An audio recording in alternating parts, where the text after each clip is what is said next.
The Earnestly Speaking podcast is a show that is founded on free-flowing conversation and may at times venture into mature subjects. Listener discretion is advised. Yeah, Earnestly Speaking podcast.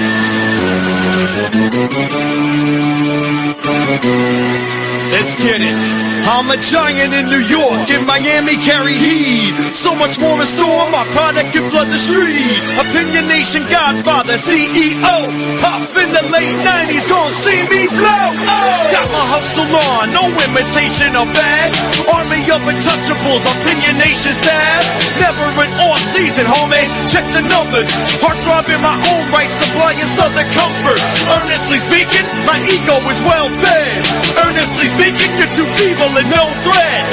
See, I'm like a hurricane, you're a mild breeze. Earnestly speaking, leaving Eli a dynasty. Shake!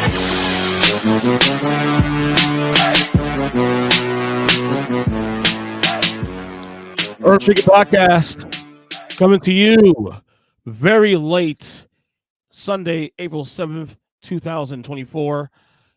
Will be pretty much on Monday, on April 8th, 2024, by the time we get done with this episode. How you guys doing? This is actually a rapid reaction podcast. As I'm trying to fix the screen here because I have the wrong setup here. Let me see real quick before I get this party started. If I can get this right here, but it is the wrong screen. But this is going to be a rapid reaction. There it is. There it is. Full screen ahead. There we go. This is a rapid reaction because this is going to be a rapid reaction to WrestleMania 40 in the books. This ended about an hour ago. Very efficient show for the record. Like night 2 is better than night 1, definitely. But you know, I was going to do a whole full show. Wait till Tuesday to do this. I actually have guests lined up later in the week to discuss WrestleMania. So I'll save a lot of that stuff. I'm gonna go to meat and bones here, just kind of get my rap reaction to how I feel about the weekend at large. We'll keep it simple, short. But WrestleMania was good. I would say comparing the both shows, night 1, night 2, I would give night 1 a 7 out of 10. Night 2 definitely crushed, 9.5 out of 10, I would say. I'll break it down in a second. I'm gonna go through all the matches here a little bit. It's kind of get my rap reaction to all these matches. Yeah, it was a very the 4th anniversary of WrestleMania. This is something that, as a fan of wrestling for almost 40 years and watching, my first WrestleMania was WrestleMania 3. First one I actually watched in real time. Really, I think I was aware of wrestling was 4. But it's just WrestleMania is a big deal, and it's cool. Like I said, you guys know I stopped watching wrestling for a good 17 years between 2003 and 2019. And I came back, and 2002 rather than to 2019, and I came back after WrestleMania 35, and I've watched the last 6 or 7 or 8 or 9, 5 WrestleManias now. And what's cool about it for me too, also watching these WrestleManias now, is that I watch these with my son, my oldest son mainly, who's a huge fan of wrestling. And it's cool. It's really, really cool.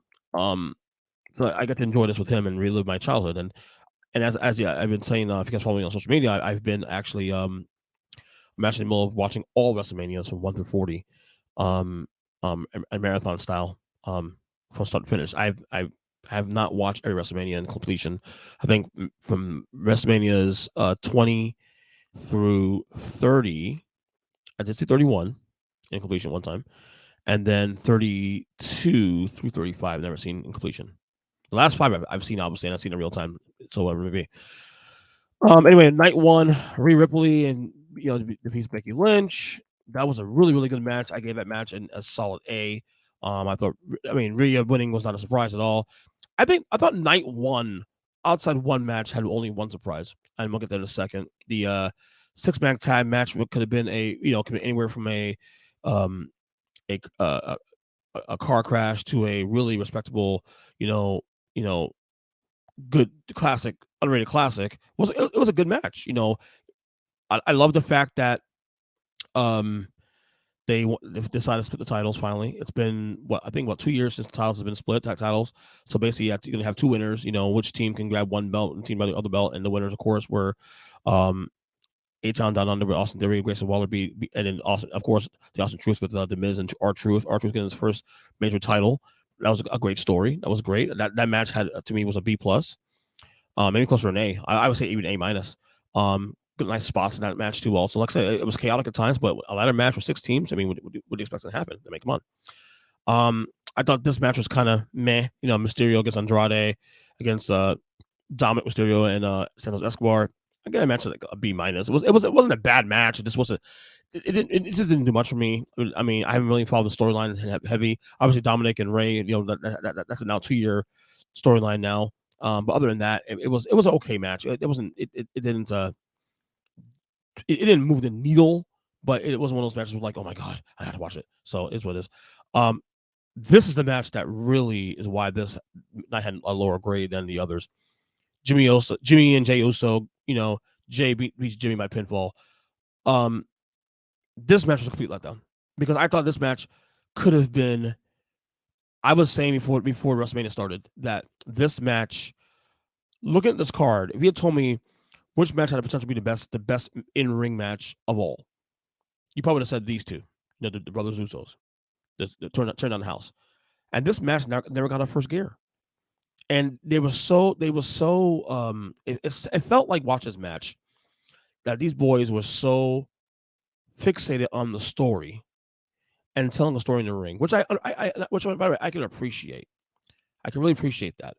But the problem is for me is that when you have two guys in Jey and Jimmy Uso who are extremely talented, and they are so limited or limit themselves to doing more in the ring, and all you have is them talking to each other, and the match moves slow.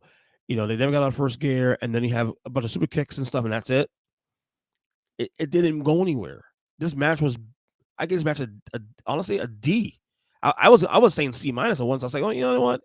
Come a little break. No, this match was bad. I mean, and to me, we gotta be honest with ourselves. And to be honest, I'm not the only one that felt that way. I went on Twitter and social media, and everybody was agreed that this match didn't do anything for them.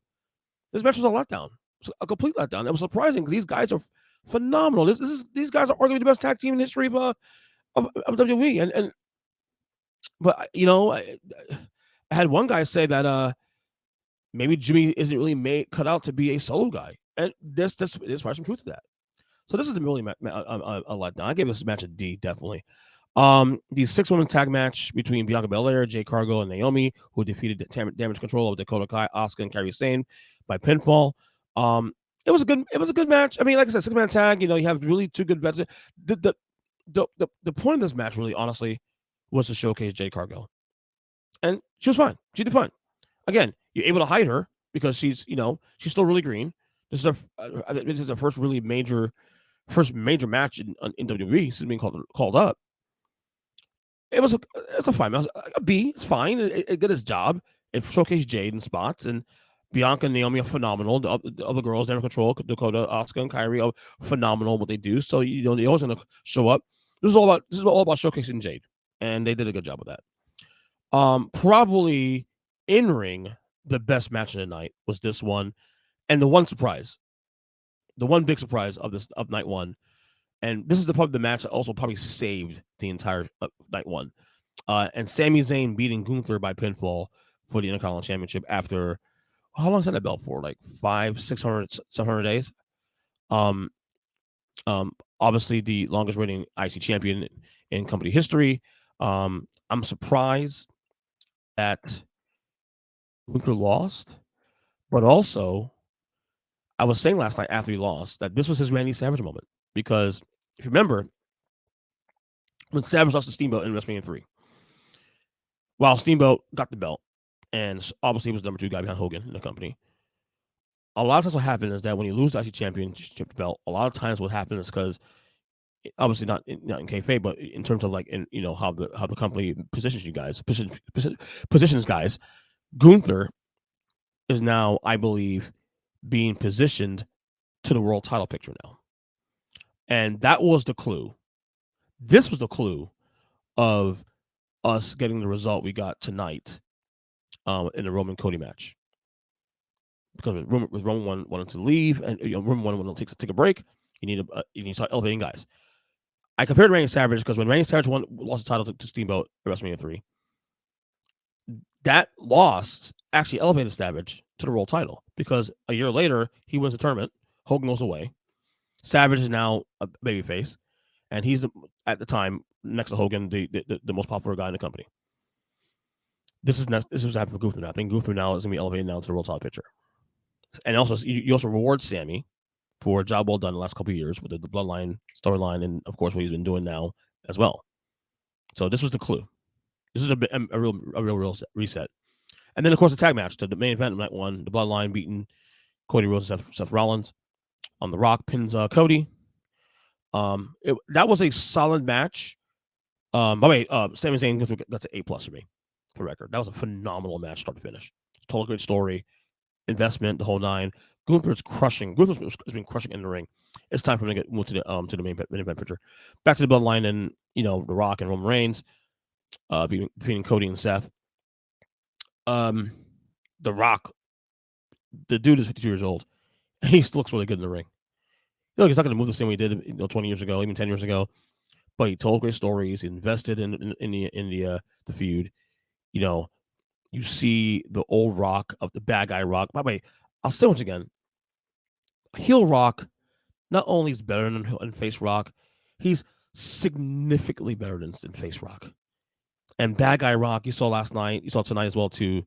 Man, this is amazing. And again, this is also another clue of what would transpire in night two with the Bloodline winning match. Then you have night two. Night two, I'll come up with a bang. And let me say for the record, I nailed every match at night two, for the record. Drew McIntyre beats Seth Rollins by pinfall, then loses the title to Damian Priest because he cashes in. And how he does it, of course, is him. CM Punk was on commentary for this match. And of course, CM Punk, he's wearing that brace or cast, whatever you call it, on his arm, because that in kayfabe, of course, that's when Drew beat the shit out of him. And when Drew won the match, he went straight to the commentator booth and started talking shit to CM Punk.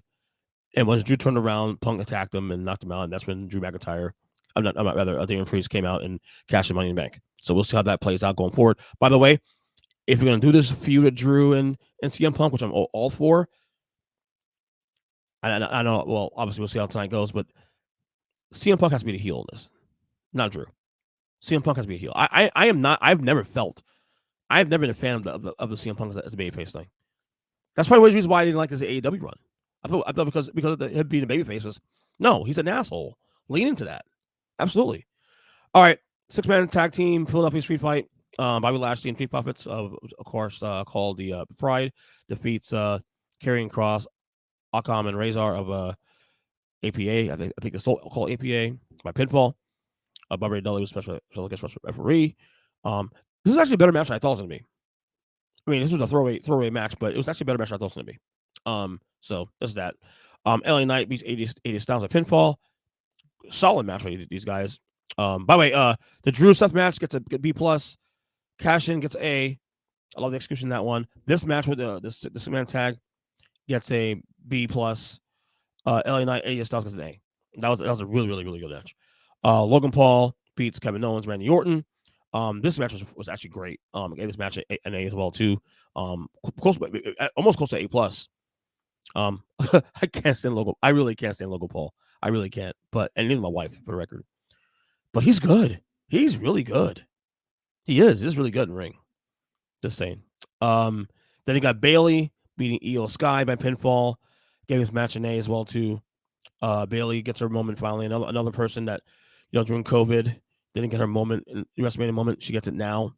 So proud of her. I'm gonna get some tea real quick. Sorry about that. But she gets a moment, of course. And you'll see how that goes too. But of course, the big one, the rematch from last year, Cody Rhodes against Roman Reigns. Cody finally finishes the story.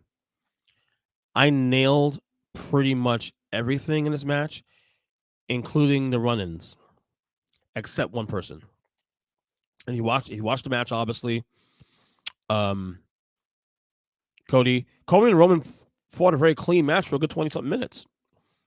And all of a sudden, Jimmy Uso comes out, attacks Cody. And then Jey Uso comes out and beats out Jimmy, and they go do their own thing on the ramp, and they have that big spot on the table. And that's that. They're gone. Then we have Sol Sikoa, which obvious, comes out, beats out Cody. And then while that's going on, John Cena's music pops up. And John Cena comes out and fights Sol Sikoa. And they get knocked out. Then all of a sudden, we hear The Rock's music. The Rock comes out. And then Rock and Cena get into it. The Rock, I believe he The Rock bottoms up Cena. Cena gets knocked out. At this point, I'm thinking, well, I've been saying this for days now. This is a spot here where Stone Cold Steve Austin comes out and attacks The Rock. Because this all has to make sense. It all has to connect. John Cena comes to make sense because, obviously the Usos make sense because they're part of the storyline. Solo, the whole night, all makes sense. By the way, Seth Rollins also comes out too. No surprise there as well. He gets knocked out by Roman as well. Cena makes sense because Cena and The Rock have history. Okay? They headline 2 WrestleManias back to back. Makes sense. But my thought was, okay, the big reveal is going to be the biggest name in history of WWE to this day, the biggest star. Stone Cold Steve Austin comes out, and him and The Rock get into it. Because while Cena and Rock have history, The Rock and Austin is history, and arguably the 2 biggest names in the history of the company. But instead, the stadium goes, the Lincoln Field goes quiet, the Link, and the Undertaker's music comes out. And I wasn't disappointed, maybe slightly, because I wanted to be Austin. But it was Undertaker was a reveal. Undertaker turns around, The Rock is shocked, he gets chokeslammed by Undertaker, and he's knocked out, and then the rest is history. Roman knocks out Seth again, then Cody gets Roman, and then 3 crossroads, and that's the end of that. So I nailed all the matches and the run-ins. I mean, said John Cena might come out as well too. I just missed one. I didn't have Undertaker on my chessboard because Undertaker and Rock have fought in the past, obviously, but there's no real history there because their feud didn't go anywhere really during the Attitude Era. They didn't really go anywhere. So I didn't think Undertaker would be the one to come out and muck things up for The Rock there. But that's here or there. But tonight's WrestleMania, more than anything else, and seeing the results and seeing how everything played out, and just watch how everything played out tonight and last night, and the rhetoric. Stephanie McMahon comes out, talk about the new era of WWE. It's a new era. This weekend, and given everything we've heard in the last couple of years, but in the last couple of months with Vince McMahon, especially what we've heard about the allegations of possible sex trafficking, and all this other allegations held against him, other people in his staff in the past, and him now no longer really being involved with the company. Now the company has been sold to Endeavor, so it's a joint thing now, and he's now been pulled off the island for WWE now. Tonight, it felt like, and I don't see it feels like. I think it's quite obvious that with the rhetoric from Stephanie McMahon, from Paul Levesque yesterday, from others being named, just the whole environment of WrestleMania. Tonight was the official bookend of the Vince McMahon era of WWE. Like, even though he hasn't been totally involved 100% last couple of years, he still had an ear. He still was around, still had influence. We get it. But this weekend was the official end of the Vince McMahon era in WWE. And for good or bad, or maybe, And I'm a fan. Look, I appreciate Vince for everything he's done for this company, bringing pro wrestling to the mainstream, bringing entertainment that I enjoy and continue to enjoy, even as a middle aged 40-year-old man, 44-year-old man. Still enjoy, and I still watch all the old stuff to today. I'm excited. I'm watching a whole WrestleMania marathon right now, currently. But it's clear that Vince needed to go with all the things we've heard about him. Vince also creatively speaking has been, just be real, he got dry the last couple of years. And you can see not just in rhetoric, but in the results too, that this was a massive reset for the company. I mean, again, you had 4 title changes? You had Drew winning the title, then losing it to Damian Priest. That's 2 right there. You have Cody winning the title. That's another 1. That's 3. Bayley wins the title. That's 4. Sami Zayn wins the title. That's 5. Then you have the splitting of the tag team belts on night 1 as well too. So technically that's 7 title changes there, technically. So you talk about a reset, not just in rhetoric, but also just in the on screen as well too, that they are going all in and changing things up. I don't know when the draft is or whatever, because I haven't been watching week to week like I used to, because there's too much content. But I will be watching Raw tomorrow because I think my only concern now moving forward, the Cody thing, is this though. There's a lot of money in a chase. When you're chasing a title, this and that, there's a lot of money in that. But once you get there, you get to the top of the mountain. And I'm not even saying Cody can't pull off being a great champion. But what Roman did for 4 years as a heel cannot be ignored. You know, he was literally months away from beating Hulk Hogan's record of 4 years and some odd days as champion, which we've never seen since that time. Certainly not that long. And I thought that the company was going to try to get him to pass Hogan's record, which they obviously didn't do that now. But I gotta tell you, we need. I think Roman is still going to be a major player here, because I think coming off this WrestleMania, the Roman story continues now. Okay, what's next? What's next in the bloodline? How does Rock fit in? How does what goes on? How does Roman adjust to this now about the title? And then with Cody, okay, finish the story. Great. I'm happy for him too, for the record. Happy for him. And it had a great pomp and circumstance after the match. But now here's the challenge now. Now what? Because it's easy to chase the title. It's easy. The money's in the chase. Always been in the chase. But when you get there, now what? How do you book Cody Rhodes for the next 5 months? Next 5 months. Next 2 months. Who's the next challenger to Cody Rhodes' title? Do you go to one time with Roman? You should not go to Roman for a while. You've done Roman 2 years in a row.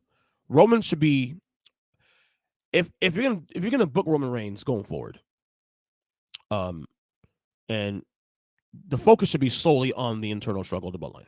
That is it. You don't book anything else, or you keep him off TV for a couple months. If he needs a break, if he needs a break, that we've been here, rumor has been said for months now that he needs a break, then give him a break. Well, we're gonna miss him though. That's right now. If he's gone off TV for a little while, we're gonna miss him. But how do you book Cody going forward? I've been racking my brain the last 2 hours. Even before he won the title, I was saying, okay, Cody wins the title, and I picked Cody to win the title. But how do you book Cody moving forward? Who's the next challenger in line? You know, do you book Seth? He might need a break too himself. He looks tired.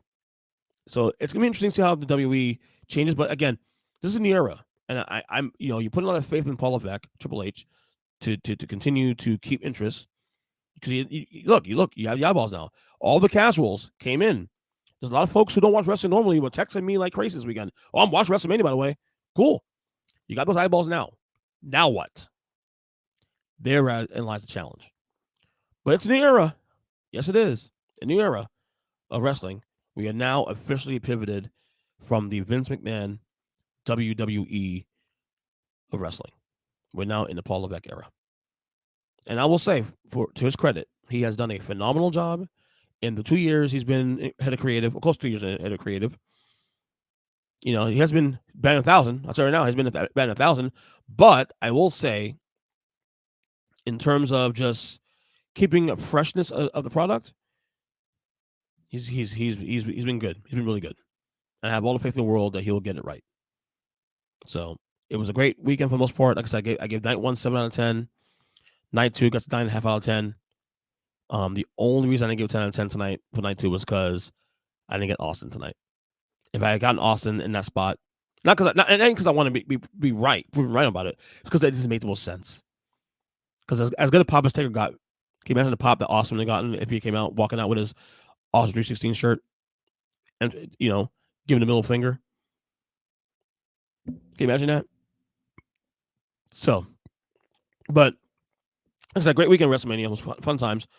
My son, officially, as of this recording now, we just passed midnight, turned 11 years old. He didn't watch wrestling. He watched the first night because he stayed up late because it's Saturday, but he watched every match for the last 2, for night 2, and he'll watch it tomorrow. I'm gonna try not to tell him the winner of who won the last 2 matches because I'm sure he wants to watch it tomorrow, which we'll do probably after school. But yeah, all in all, a good WrestleMania, really good WrestleMania. And shout out to my friends, all my great friends, 3CT podcast, Take 3 podcast, Miles Wrestling podcast, also to Danny G on the show as well too, comes on the show, all out there, WrestleMania, having a great time, freezing their ass off apparently. Actually, I wanted to be there this weekend, but no, sometimes you can't do it. Sometimes you have other things come up. So that's just that. But anyway, that's my reaction. I wish I was gonna try to go a little shorter than 27 minutes, 28 minutes here, but sometimes I ramble on things like this and just can't stop.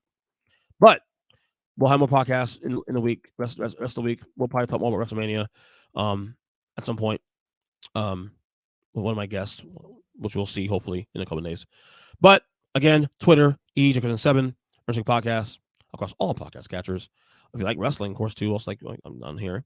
I do talk retro wrestling. Another podcast called The Wrestling Perspective. It's on every podcast feed.